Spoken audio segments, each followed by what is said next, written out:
Tere tulemast kuulama Teadlikuma ema podcasti uut episoodi. Ja täna on selline teema, mis on väga-väga tuline teema, aga ennem kui me sellega pihta hakkame, tahtsin ma sulle öelda, et sa oled täiesti õiges kohas. Kui sa tunnetada soovid emadusest rohkem kuulda, siis paremat podcasti polegi tegelikult, on ju. Ja kui soovid süveneda, siis see on just see platvorm, kus me räägime emadusest, lastest, õpetamisest, suhetest, kõigest sellest, millega ühed emad kokku puutuvad. Emadus ei ole mitte midagi lihtsat. See on täis protsesse ja kui me need protsessid nii-öelda nagu lahti hammustame, siis läheb meil väga-väga hästi. Nii et tere tulemast kuulama. Jagan siin sinuga vaatenurki, kogemuslugusid, inspiratsiooni, lihtsaid ning teadlikkusel põhinevaid vaateid. Teadusel ja teadlikkusel põhinevaid vaateid. Mina olen Gertriin Petrov, ma olen Teadlikuma ema brändi looja, tarkmina.ee looja, mentor ja õpetaja. Aga alustame siis tänase teemaga pihta. See on väga sükene, ütleme, et see on üks tõsine teema. Mida aasta edasi, seda rohkem ei taha lapsed enam kooli minna. Ma olen 25 aastat olnud erinevates õpetaja rollides ja see, mis toimub praegu, on midagi enneolematut. Lapsed ei taha minna kooli. Ja see on lahe. Selles mõttes on see lahe, et me oleme, võib-olla tundub, et issand, aga mis nüüd saab? Laps ei taha minna kooli. Aga mitte midagi ei ole katki.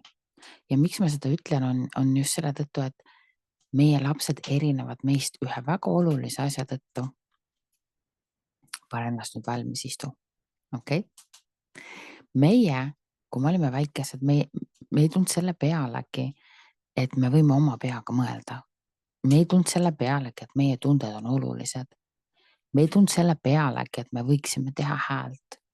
Ja nii me käisime koolis, me kuulasime oma vanemaid, muidugi julgemad meist protesteerisid ka siis, aga tulemuseks oli suht suur vägivald. Nüüd see, et sina oled muutunud nii heaks emaks ja isaks, just selle tõttu sinu laps julgeb öelda, seda jama mina rohkem ei talu. Koolid, ma ei ole hariduse vastu, haridus ei ole kool. Õpetamine ei ole kool. Õpetaja ei ole kool. Aga süsteem kui selline on katki, mis katki. Ja meie väga-väga julged lapsed toovad selle välja. Nii et see, kui laps ei taha enam kooli minna, see on väga-väga tõsine signaal. Ja seda signaali süsteemile annavad nüüd juba kümned, kui mitte sajad, kui mitte tuhanded lapsed. Süsteemi ei hakka muutuma, kui ema vingub. See siis öeldakse, et ema on liiga emotsionaalne ja emad ongi sellised ja süsteem ei hakka muutuma, kui isa vingub. Süsteem hakkab muutuma, kui klient ei ilmunud kohale. Nii et ma tahaksin teile kõigile öelda, et me oleme ühiskonnana heas kohas. Meie enda lapsed panevad tegelikult kogu seda süsteemi kiiremini muutuma, kui me ometi omaks nii palju oidu, et neid kuulata. Aga praegu, mida ma kuulen, on see, et kui laps keeldub kooli minemas, siis hakatakse teda erinevate meetoditega survestama. Miks? Kool on ju kohustuslik. Haridus on hetkel lapsest palju tähtsam.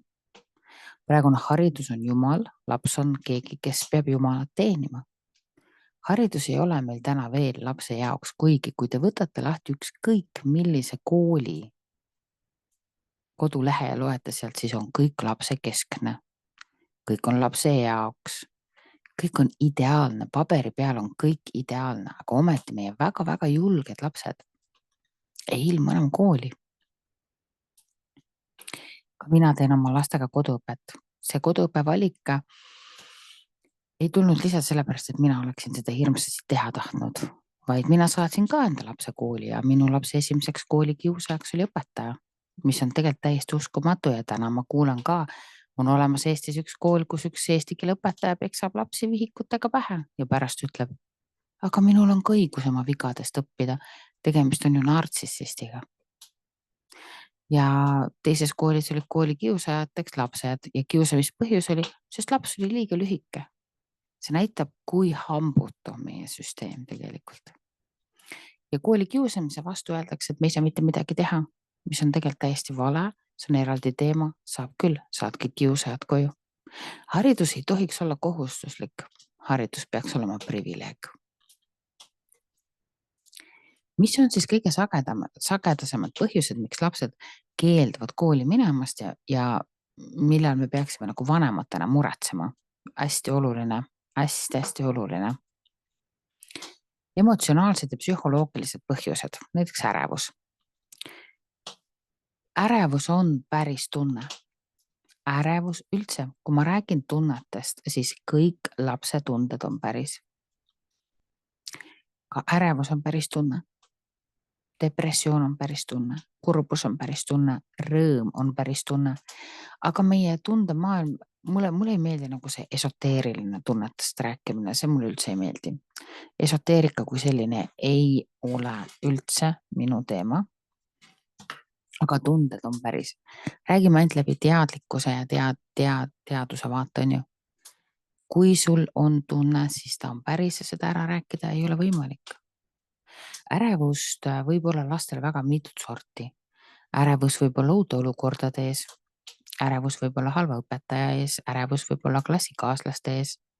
Sest et klassid 1.–9. klassini on klassid üpris julmad. Nad on looduse printsiipidel põhinevad ehk käib olelusvõitlus ja käib enda koha paika panemine, mis vajaks väga teadlikku täiskasvanud sinna ette, aga meie haridussüsteem ei ole avastanud veel, et tegemist on loomalike, kõige loomalikuma vanusega üldse ja kus see positsioonide paika panemine käib väga kiiresti. Ja vahepeal isegi õpetajad ei pane tähele, kuidas nad aitavad sellistel positsioonidel tekkida. Nii et see on üks asi, millega meie süsteem peaks väga teadlikult tegelema, õpetama inimeseks olemist. teadlikumemma.ee ja sealne klubi ongi see, mida ma proovin siis nii-öelda edasi anda lapse vanematele, et see oskus tuleks kodust.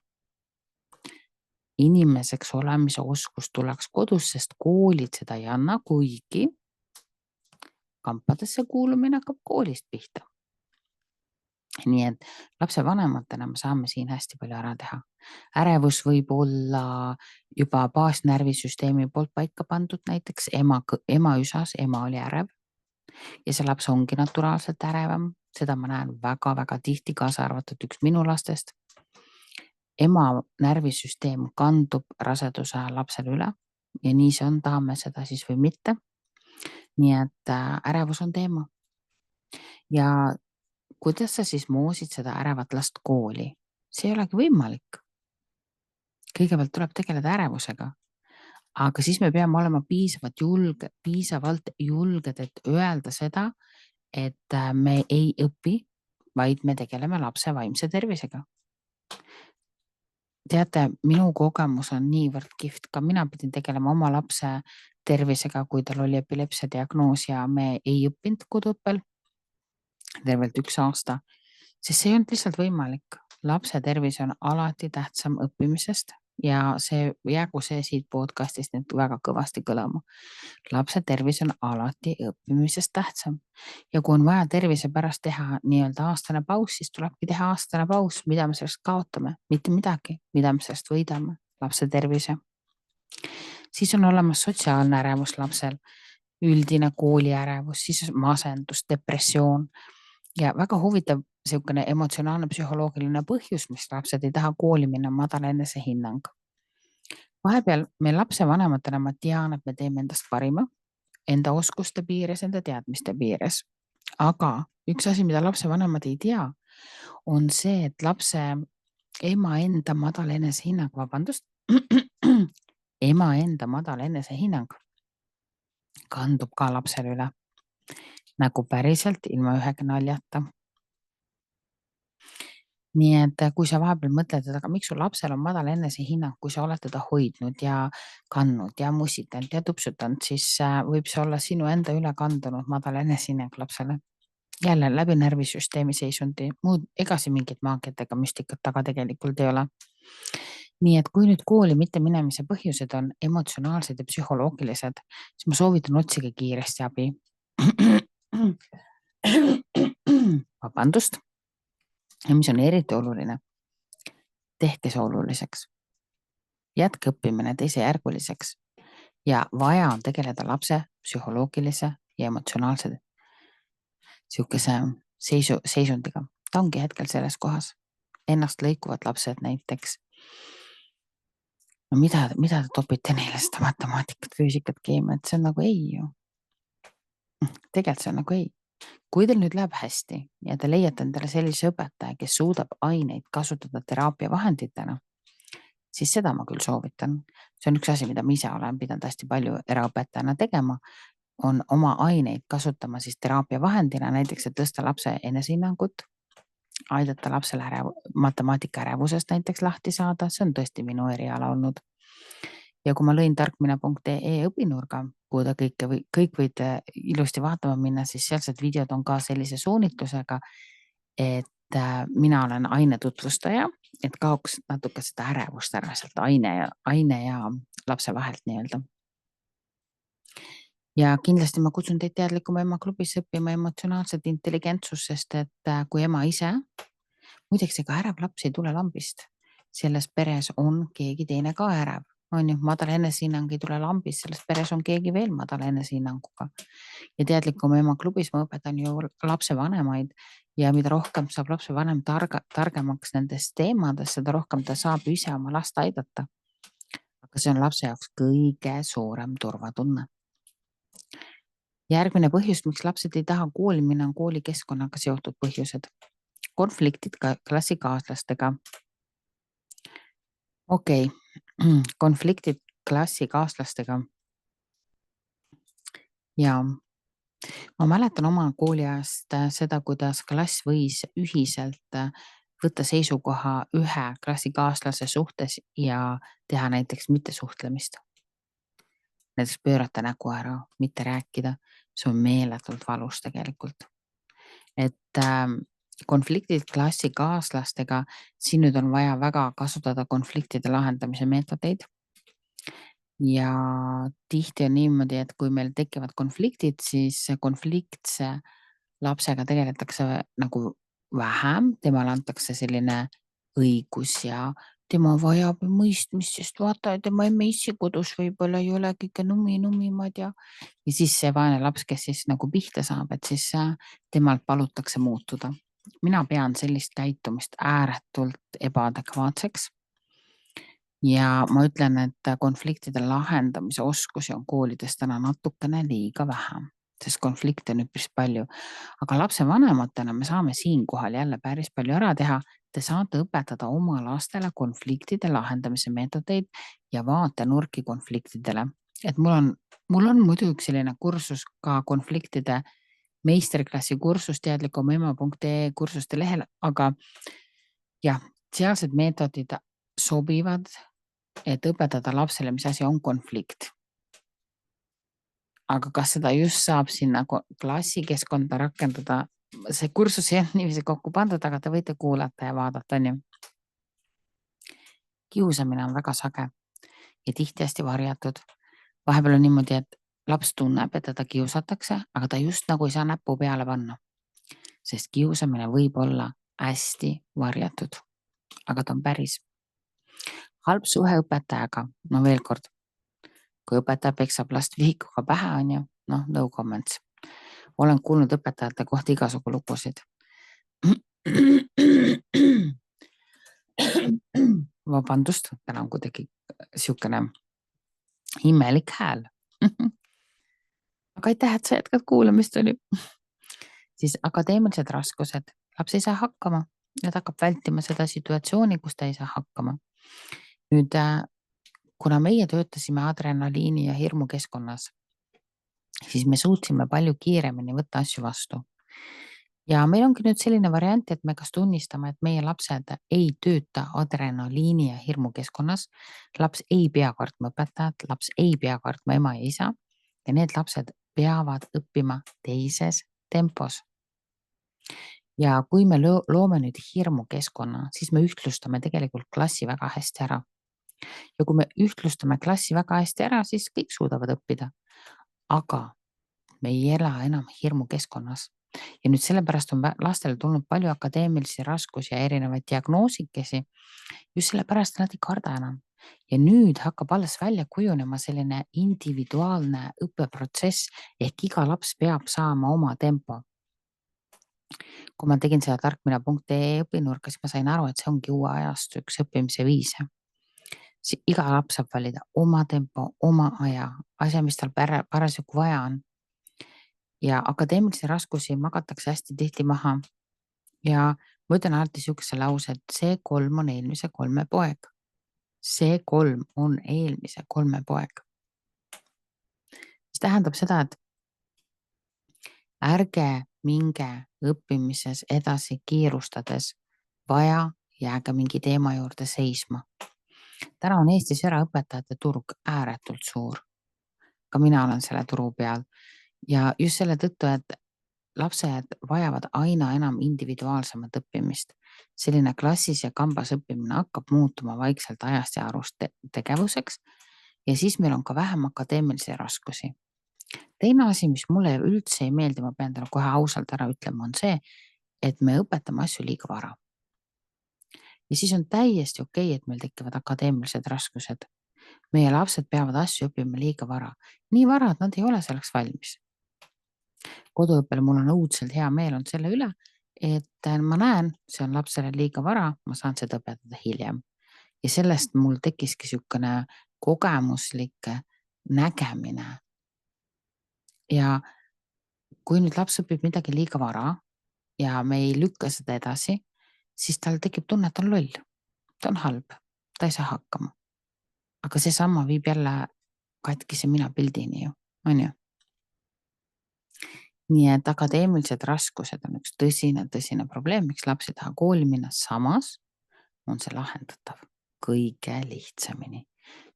Täidame augud ära. Lihtsalt täidame augud ära. Ja muidugi õppimise tempo on vale või liiga kõrged ootused. Ma pean olema juba parem. Miks ma seda ei oska? Kui ma seda ei oska, siis ma olen loll. Lapsed väga tihti, meil on siuksed idealistlikud lapsed, kes iseendaga niimoodi räägivad. Ma pean hakkama saama, miks teised saavad, mina ei saa. Ja muidugi klassitempo ei sobi enamustele õpilastele. Liiga kiiretele, liiga aeglastele. Mul on olnud läbi aastate õpilasi, kellel on koolis igav lihtsalt ja siis nad tegelevad lollustega. Ja kui me hakkame vaatama, siis nad on näiteks matemaatikas geeniused. Või väga aeglase tempoga lapsed, no need süüakse koolis täiesti ära. Ja sa ei taha ju minna enam keskkonda, kus sa tunned ennast halvasti, kus sind kiusatakse.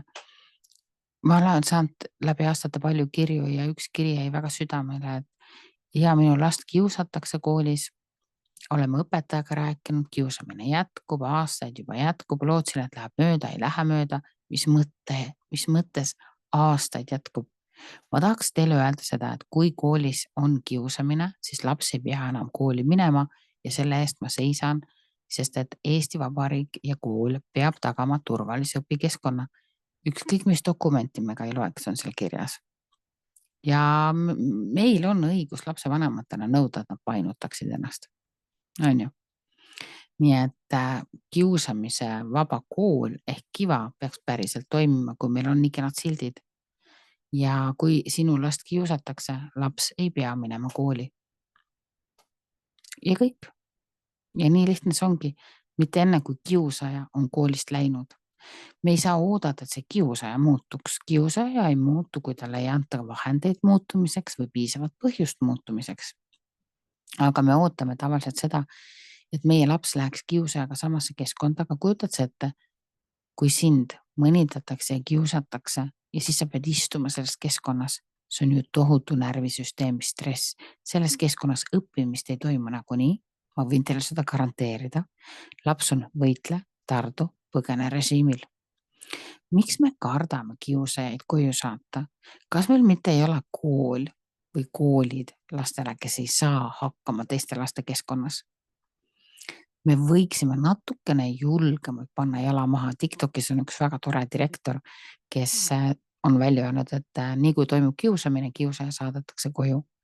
Ja ma olen sellega 2 käega poolt. Ka õpetaja, kes kiusab, peaks saadetama koju. Ja siis tekib küsimus, aga mis siis saab, siis see aine jääb ära ja see aine jääbki ära. Ja haridusministeerium peab tegelema selle asjaga nii kiiresti kui võimalik. Me natukene liiga palju kannatame selles süsteemis. Ja kui kannatame meie, kannatavad meie lapsed. On ju? Kiusajad koju. Sest kuidas sa saad nõuda, et sinu laps läheb koolikeskkonda, kus ta närvisüsteem on error režiimil ja milline spetsialist seda suudab soovitada? Ja nad soovitavad. Aga ma ei saa aru, miks. Akadeemiliste raskuste puhul on lihtne. Õige õpetaja, õige tempo ja asi läheb väga hästi. Kõik lapsed on geeniused. Ja kõik lapsed on võimelised õppima igat ainet, muideks, et te teaksite. Õppimistempo peab olema õige. Mulle väga meeldis see, et siin oli vahepeal meedias oli probleem, et lapsed jaotati ühes koolis siis nii-öelda targemaks ja lollimaks.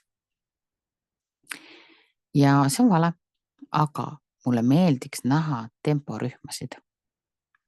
Minu meelest jaotamine lapsi temporühmadesse on 100% õigustatud. Mitte siis lollid ja targad lapsed, vaid temporühmad.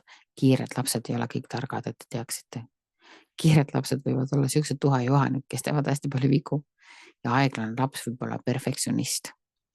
Et kui me teeme temporühmad, siis see on lapse närvisüsteemi arvestav ja väga hea asi. Ja mina kutsun küll üles koole tegema temporühmasid ja õiguskantsleriga ja psühholoogidega seda läbi arutama. Et see oleks väga ilus. Nii.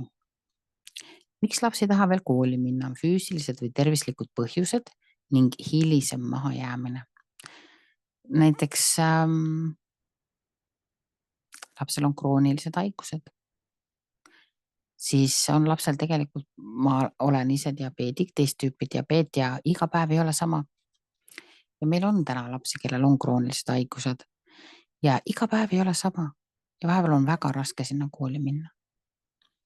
Mis tähendab just seda, et meil oleks vaja sellist õpikeskkonda nagu tarkmine.ee, kus me saame rahulikult siis õppida, ilma et me peaksime oma kodukeskkonnast väljuma näiteks.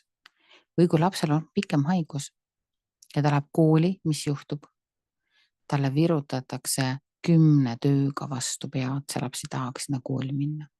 Eelmine aasta mul oli üks õpilane, kes veetis 6 kuud haiglas.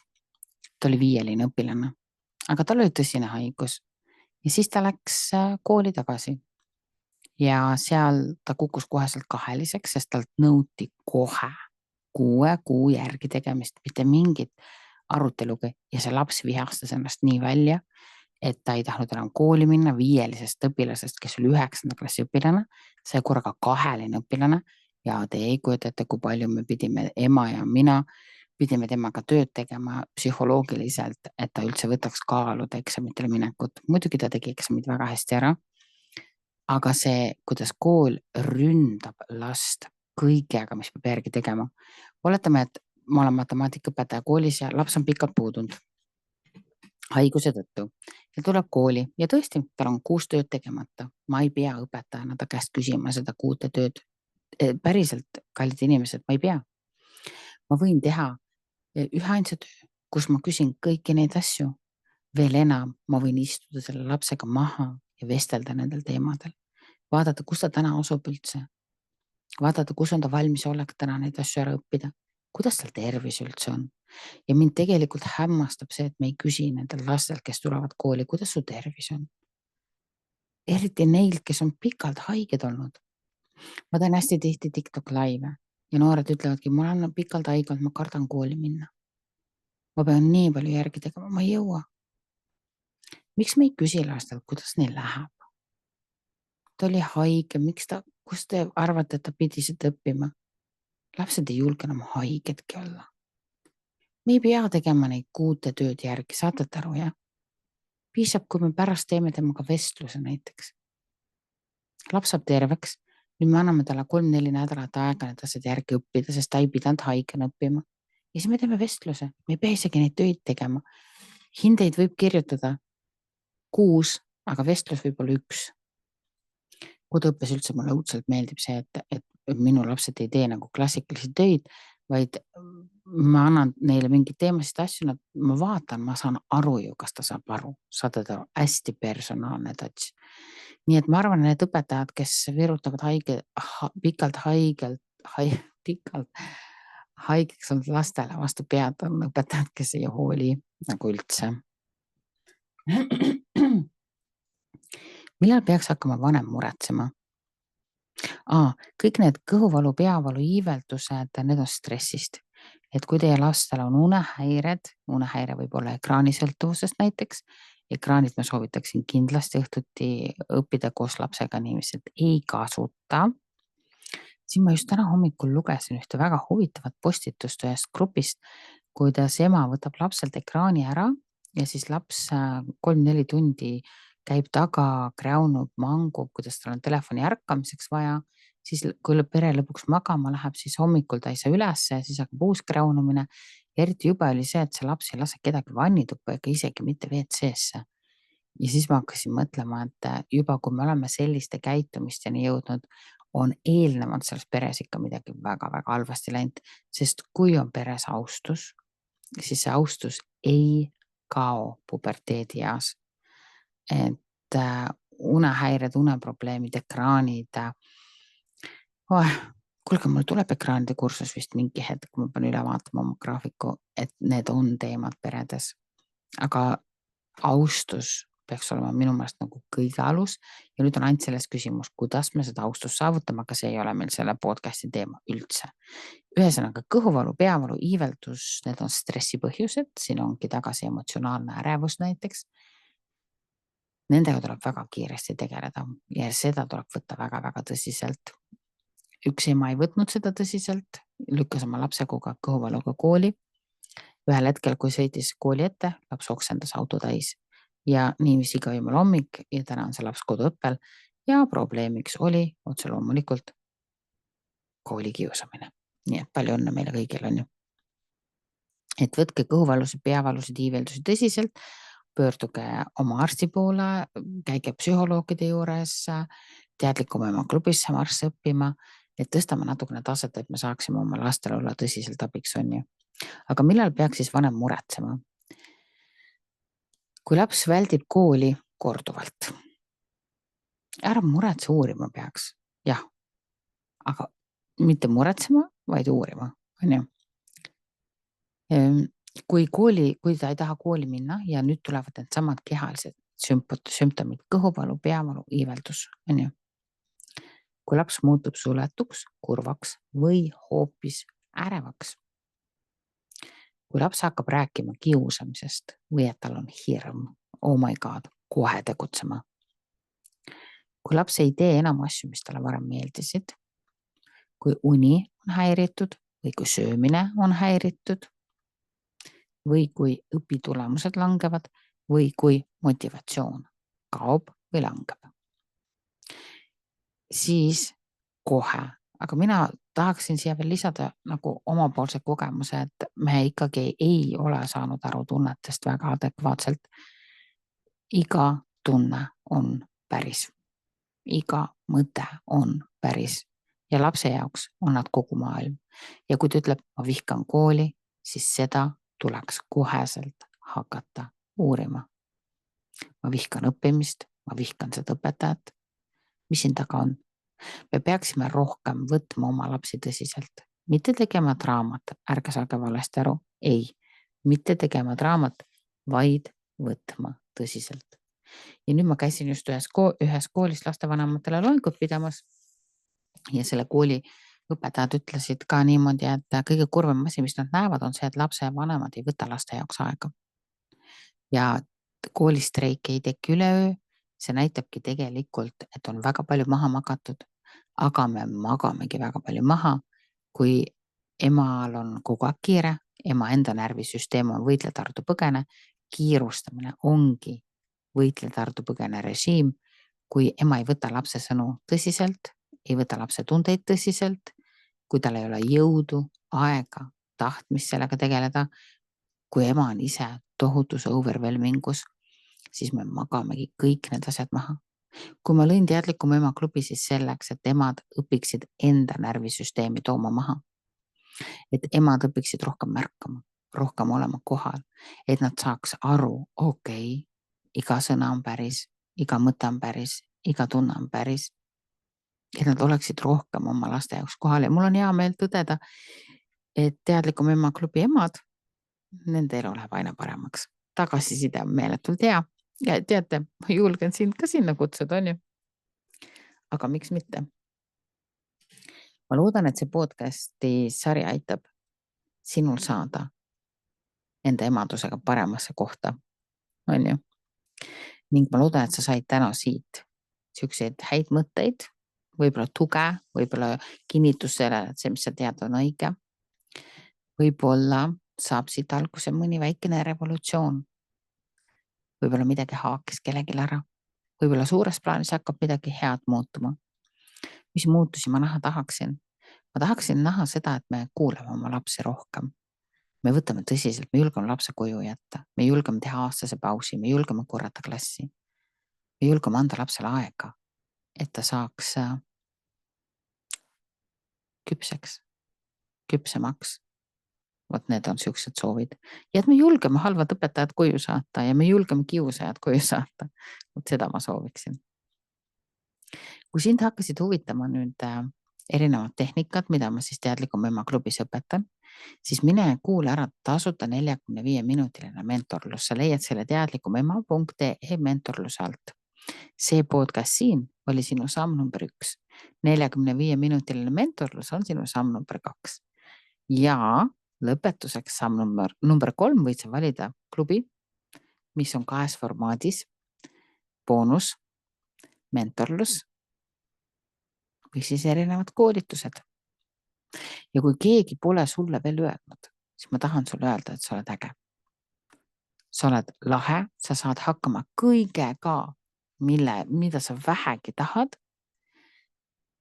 ja sinu lapsel on sinuga vedanud.